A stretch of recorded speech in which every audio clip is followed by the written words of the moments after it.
Hello everyone, it's the Preacher coming at you today with episode 2 of my answering comments series.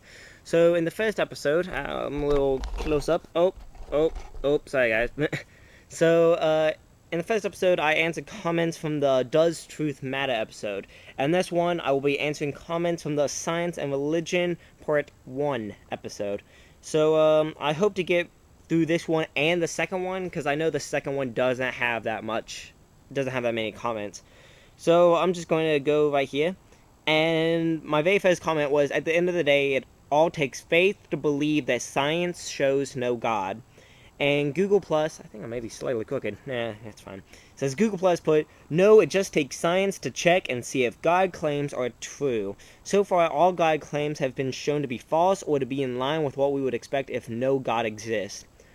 I'm not really sure how to take this one, because just hearing it, just listening to it, I'm not sure what a God claim is. I don't think any scientist has ever made a claim and been like, if this is true, then God is true.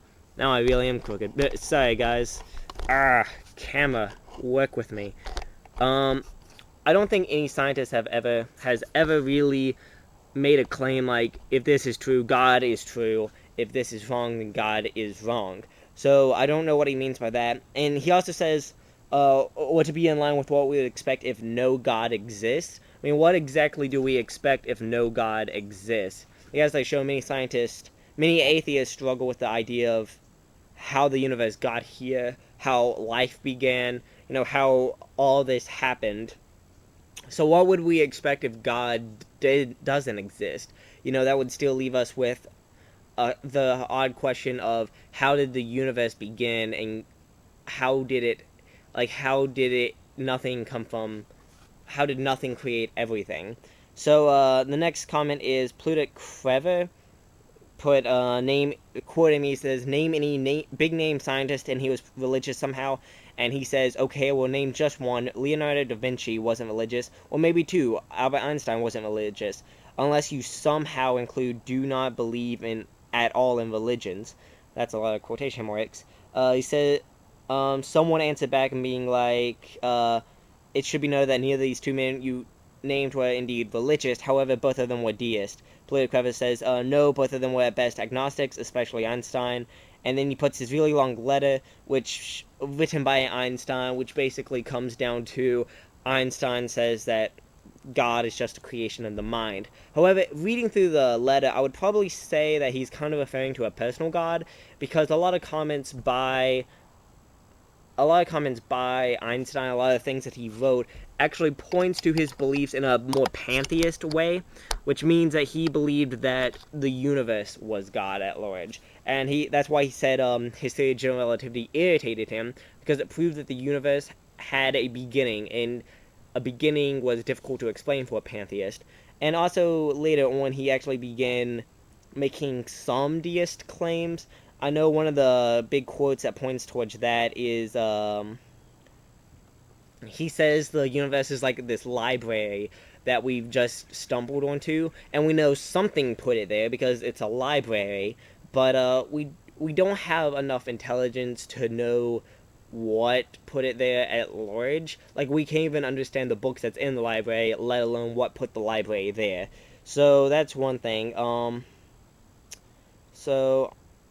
also this idea of what I presented wasn't that all these intelligent people were Christians and thus Christianity is right. Once again, it's the idea of all these intelligent people are Christians, so you probably should not think that religion and science goes together and butts heads. And naming two people who were not religious maybe doesn't really answer anything. Just cause it doesn't really explain why so many people were religious if they were scientific. Next up is from Backslasher, who gives the same quote from me, name any big name scientist, and he was probably a religious person somehow. And he says, sure, the past is littered with them, and he kind of goes down and kind of says that you should not, that these people had lacked knowledge. If they knew what we had today, they would probably be atheists. And he points out the Pew study shows that 33% of scientists believe in God. using people who lack knowledge as an example to uphold your beliefs is a bad idea. Um,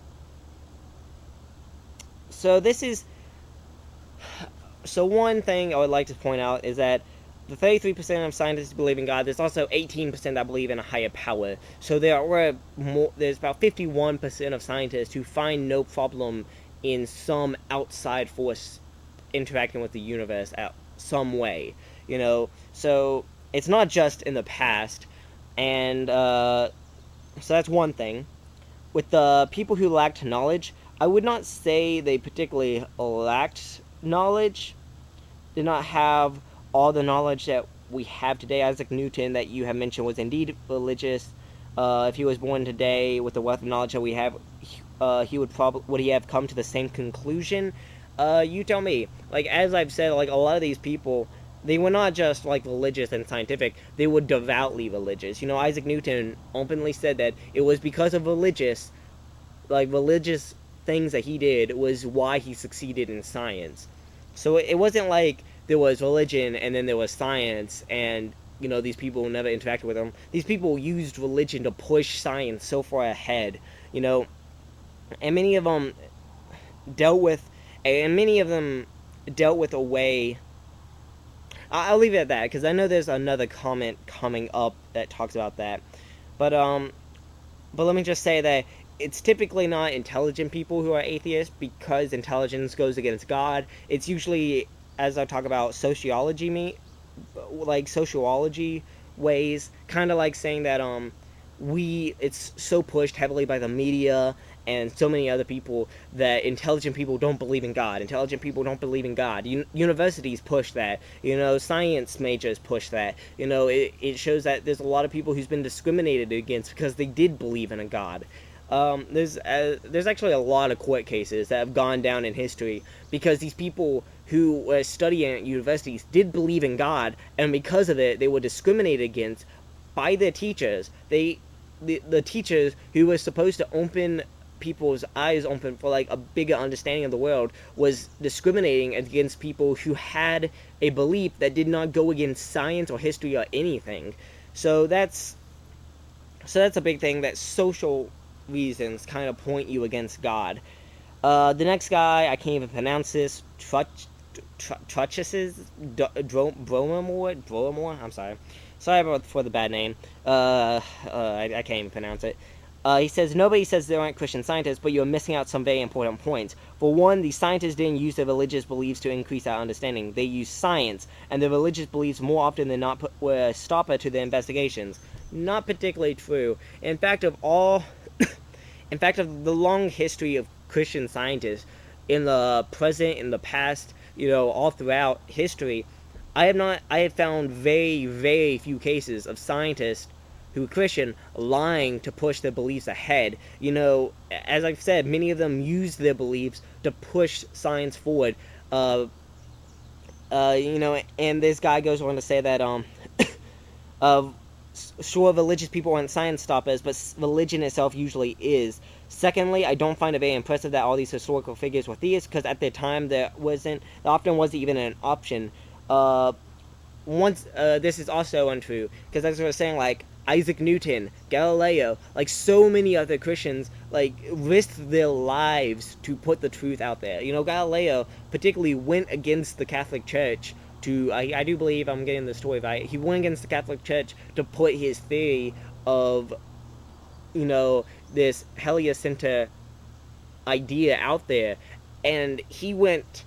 And you saying that there is no other option. This also isn't true, because atheism has always been there. There has always been other options. Like, even when the Catholic Church owned everything, there was people who went against it. So and particularly, these people typically made their own paths. Galileo, Isaac Newton, so many others, they broke the norm, they broke the dogma to put the truth out there, and yet they still saw no issue with the idea of God. Although there were other beliefs of there not being a God at that time, it doesn't matter that this idea still existed. And also I'd like to point out that when it comes to religion, you have to also mention that there have been a lot of atheists who've also had the atheism get in the way of particularly science. That there's been several people who've lied in science to push atheistic beliefs ahead. There's been many cases of that.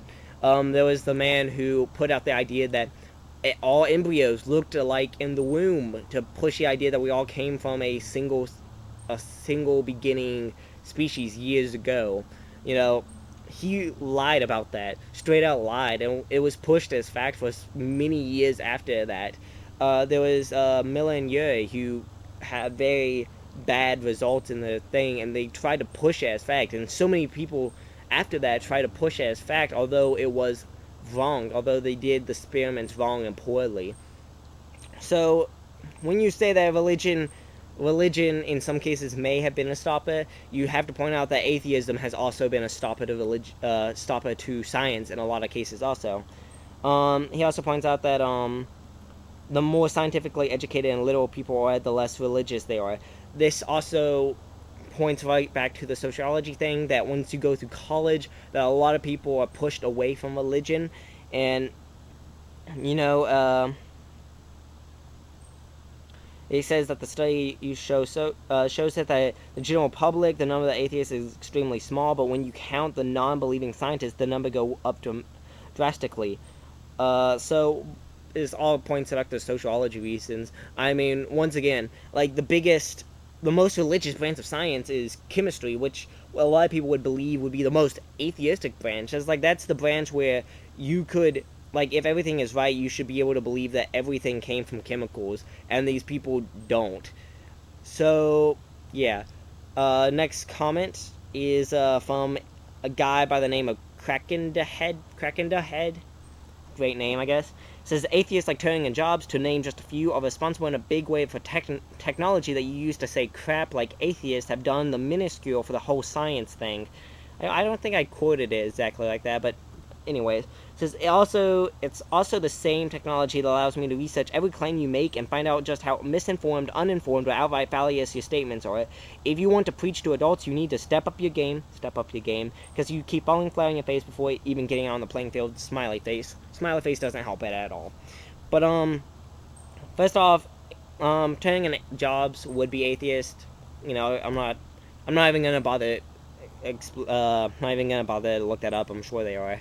But also pointing out that we're in technology, like the one branch where you don't need to question God. If I could work with computers my entire life and never question God. So that's one thing, that they never had to deal with this idea of maybe God did this when it came to technology. Also, he says that everything I said was misinformed, uninformed, or outright fallacious. Which ones exactly? Vague statements like this kind of point in a way of they want to prove me wrong, but they don't have the information, so they just put something very vague like this. Everything I said has a very good pointing to it. For example, the beginning of the universe, that's widely accepted, widely pushed by many people, heavily believed. Even Stephen Hawking have wrote papers on the beginning of the universe, that before the universe there was no time, before the universe there may not even been mass, that there was either no mass, or the mass was so tiny that the time came to a stop. But that's a whole other scientific thing. So that's widely accepted. Cause and effect, that's also widely accepted. Observational principle is one of the basic principles of science. Scientific method is built on it. It's the idea of we have to assume that everything that we observe now has to comply, like the past complies with it. And so if we as highly intelligent human beings cannot even explain how to do this, like with the beginning of life, if we cannot even explain how to use the chemicals to make even the simplest of life, why do we assume that a non-intelligent chance and time created us, like highly complex creatures? So that's not misinformed. Everything I said in this, I don't even think I said anything in this episode that was controversial. I think I said everything was basically logical. Observational principle, that is heavily pushed. Second law of thermodynamics, the multiverse theory has no evidence for it. That's also true. There is no it's all like hypothetical, theoretical. So that's all I'm gonna say to that. That you can be vague, and I'll just deal with it in the same way. If you actually have an issue, please like state exactly what it is. Data Lore Forever put, how many fields of science do you hold degrees in, and what levels of degree do you hold in each field? That claim is not only bad, but dangerous also, because that implies that if I don't have a degree in science, I cannot think scientifical. Like, I cannot question any science. You see, a big issue that we have today is called the authoritative fallacy, which is this person is smart, so he must be correct about absolutely everything he ever says ever, and we should believe him without any doubt at all and never question anything he says at all.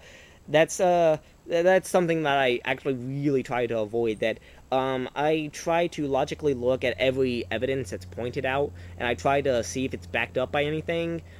And and also it's kind of dangerous because imagine if life ran like this. Like, you couldn't question a politician unless you had a political degree. Politicians would just bulldoze us. And same thing with science, that if the general public does not remain intelligent, even without a scientific degree, then there are scientists out there that could push literally anything. Psycheo123 put, he keeps talking, yet odd how he is uneducated filth himself, isn't it? If religion isn't holding him back, why is he useless burden on society? I think you're missing a few prepositions there, but thank you for the proper punctuation. To that, I think I'm just going to say that when I see comments like that, I feel like I've kind of won, just in a way that I'm saying, here's so much evidence that, God could exist. There is another option, that option is God. And if you just answer it, you're stupid, that kind of shows that you find an issue with what I'm saying, but you don't have any evidence for it, so you're just going to personally attack me. However, that's how I just see it. And on to episode 2, which of the Answering Atheism series, the whole part 2. 3 comments, one from me, one from Cracking the Head, that put second part no better than the first. Once again, everything I said in this is actually logical. You can go look it up yourself, go read it yourself. However, you have to keep an open mind, because if you read one atheistic website and you base your entire ideas from this and see no counterpoint, then you're going to be stuck in this hole. And Plutic Crever put, the previous research only concerned the scientists who are members of the American Association for the Advancement of Science. Old Protestant, gray-haired old men for the most part. Just try to imagine how many European scientists are atheists, agnostics, versus theists in countries like Germany or Sweden. Come on, you seem like a very intelligent guy. My fear is that you are losing your time right now trying to jiu-jitsu your religion into science, and in a few years you'll be totally behind your fellows in terms of knowledge and credentials. We don't know what the origin of the universe is. We don't. Nobody does. You don't either, and your book don't either. We don't know. So first off, the American Association for the Advancement of Science, the old Protestant gray-haired men for the most part, absolutely not true. In fact, the AAAS, great name, I guess, the AAA, the American Association for Advancement of Science, is actually one of the largest and the most elite of all organizations for science in America and perhaps in the world. That this association is actually looked highly above almost anything else. And the old Protestant gray-haired men, I don't see that stereotype at all. They have no connection to religion at all. And also, it's called inductive reasoning. Scientists use this a lot, like taking a small specific case and then trying to generalize it. We have to do this in science. We have to do this in everything, because we can't interview every single person on the planet. And so, yeah, it's called inductive reasoning, and then thus, that's what we go on. He also points out Germany, Sweden, European nations. That's also really going by the stereotype. You're literally saying that the you're kind of like saying it like, imagine how many atheists are in Germany, Sweden, and Europe. Like, well, imagine how many religious people are in Europe, German, and Sweden. You're kind of pushing the stereotype that these people are obviously atheist when they could just as well be religious. And you're following jiu-jitsu, your religion, as science, and in a few years you'll be totally behind your fellows in terms of knowledge and credential. that's also one of those things, like, stating your opinion as fact. I'm not trying to jujitsu my religion at all. In fact, in the 3 episodes that I have made of this so far, I have not quoted the Bible once. I'm not quoted a devout Christian once. I have almost completely quoted agnostics and atheists and deists and people who disagree with me. I have not stated anything abruptly religious. I have stated everything highly scientific or logical, and for you saying jujitsu your religion into science, I'm not. I'm actually literally starting with science and showing you that there is, atheism is not the obvious choice if you're looking at science and logic. Now, if you believe that or not, it's not my issue. I'm just showing you the evidence. And you'll be totally behind your fellows in terms of knowledge and credential. How so? Once again, I'm high, like, I study very hard to do this, and every comment so far has not even questioned me on anything. All these comments have basically come back to, you're wrong in some way, but they're very vague, or that you're stupid, or, just you have no idea what you're talking about, or they point out something that is little and pointless, like how many people are Christian in science. So for you to say that I will be behind people because I am religious is very stereotypical and actually kind of ignorant, because I know very well what I am saying, and I am very well versed in this stuff. I love science, and I love religion, and there's no issue in between both of them. So, when I guess what, this is the end of the episode, what I'm saying is, if you're gonna leave a comment, please make it intelligent. I mean, don't make it vague, be like, oh, everything you said is unscientific, which it's not.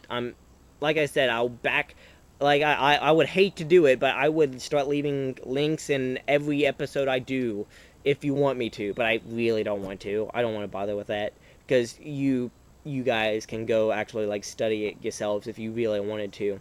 So